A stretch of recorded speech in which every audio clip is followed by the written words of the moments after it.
জানেন, আমি না সেই বছর 19-এ দেখেছি সিঁদুর রাঙা মেঘ। আহারে বাছুর, ঘরও পুড়েছিল শেষে। কি সহজ জ্বালানি আবেগ। পাতার কুটির করে লাউয়ের লতায় ভেবেছিল ঘর যাবে ছেয়ে। বসন্তে আগুন দিয়ে ঝরানো পাতায় পোড়া ছাই অঙ্গে মেখে মেয়ে 22-এ বিবাগী হলো। সেই দিন থেকে গলে গেছে দু চোখের মণি।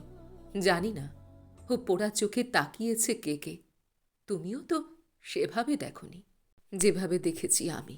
দগ্ধ দু কোটরে আজও এত দৃষ্টি ছিল বাকি। সিঁদুরে গোধূলি নয়, অন্ধকার করে নীল মেঘে বৃষ্টি এলো নাকি? বৃষ্টি বুঝি বন্যা দেবে তাকে ভাসবার। ভেবেছে সে ঘর পোড়া নারী। আমার প্রথম গল্প শেষ। এইবার আপনাকে কি ভালোবাসতে পারি?